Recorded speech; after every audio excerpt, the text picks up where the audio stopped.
Teman-teman, balik lagi sama aku Ririn Anggara. Kali ini aku mau membahas tentang seorang wanita pengguna micet yang ternyata berjualan di sana dan dibunuh pelanggannya sendiri.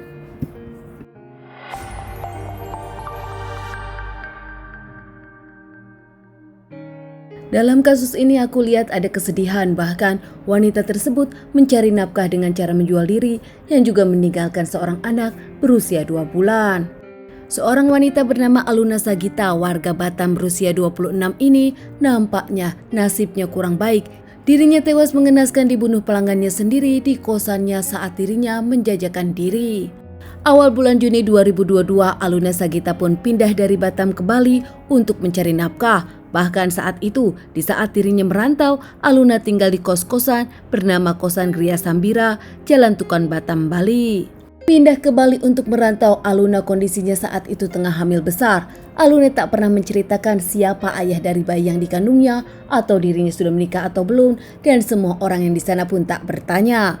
Menurut tetangga-tetangga kosan Aluna, bahkan menurut pegawai di kosan Aluna, Aluna dikenal ramah, tak banyak bicara, dan juga baik kepada semua orang, hingga akhirnya seluruh kosan di sana tahu siapa Aluna.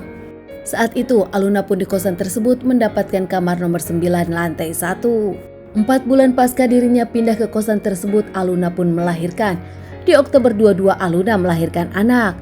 Saat itu, kondisi Aluna makin cantik. Pasca melahirkan, kondisi badan Aluna makin terlihat ramping seperti dirinya belum pernah melahirkan. Bahkan, Aluna pun tanpa seperti bak anak remaja.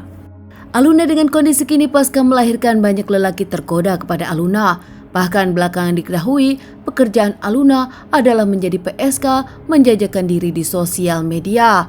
Aluna berjualan di aplikasi micet. Aluna pun dikenal banyak pelanggannya, bahkan berbagai lelaki datang ke kosan Aluna dan mengakui puas dengan servis Aluna. Aluna sendiri nampak tak malu lingkungan sekitar tahu dengan pekerjaannya, salah satu cara untuk kehidupannya dan juga sang anak sematawayang. Saat Aluna mendapatkan customer, Aluna sendiri menitipkan sang anak di salah satu temannya, teman satu kosan berbeda lantai. Kejadian yang mengerikan hingga menghilangkan nyawa Aluna tepat di tanggal 31 Desember 2022. Ada pelanggan baru yang ingin sewa Aluna secara long time. Saat itu, Aluna dengan pelanggan tersebut sepakat dengan harganya. Di malam itu, Aluna pun menitipkan sang anak kepada temannya dan Aluna bekerja di kamarnya. Namun tak lama, pada saat dirinya menerima customer tersebut, Aluna pun mendapatkan teman yang mengetuk kamarnya, namun Aluna nampak tak menjawab apapun. Temannya bernama Sopi ini aneh karena setahu dirinya Aluna sedang bersama tamu. Teman Aluna bernama Sopi ini datang ke kamar Aluna dan mengetuk namun tak ada jawaban. Hingga merasa ada yang janggal, Sopi pun meminta bantuan kepada security untuk membuka kamar Aluna karena nampak Aluna tak ada suara di dalam padahal dirinya ada customer. Dibantu pihak security kosan tersebut untuk membuka kamar Aluna, akhirnya bisa terbuka dengan kunci cadangan. Mengejutkan, dari pihak security pun tak menyangka ternyata yang ditemukannya adalah Aluna yang sudah tak bernyawa. Tak menunggu waktu lama lagi, Sopi dan pihak security pun melaporkan kejadian tersebut kepada pihak yang berwajib, hingga dari kepolisian Denpasar datang ke kosan Aluna dan melihat kondisi Aluna, membawa Aluna ke rumah sakit untuk diotopsi. Kondisi Aluna saat ditemukan security adalah leher yang terjerat, bahkan Aluna saat itu tak menggunakan pakaian dan pihak yang berwajib membenarkan otopsi Aluna karena senjata tajam, bahkan di situ terlihat ada 4 kondom yang sudah terpakai. Aluna dihabisi dengan cara yang kejam. Di kosan Aluna sendiri, tas Aluna dan juga dompet hingga cincin masih ada, namun 3 handphone milik Aluna sudah tak ada di kamar Aluna, dibawa pelanggan terakhir Aluna. Dari situ pihak yang berwajib pun menyelusuri siapa customer terakhir Aluna. Dari wawancara teman-teman bahkan CCTV kosan, terlihat lelaki dengan ciri-ciri yang bisa ditemui polisi. Bahkan, sinyal ponsel yang dibawa oleh pelaku pun nampaknya dari handphone Aluna bisa terdeteksi, hingga akhirnya pihak kepolisian bisa menemukan di mana polisi berada di salah satu kosan daerah Denpasar. Pelaku bernama Raden Aryo Puspo Bonowo ini yang akan kabur, hingga saat polisi datang melakukan perlawanan didor oleh polisi. Kenang-kenangan dari polisi tersebut membuat dirinya tak bisa bergerak bahkan tak bisa kabur. Lalu siapa sebenarnya pelaku tersebut? Mengenal Aluna atau pelanggan lama Aluna? Ini dia ceritanya.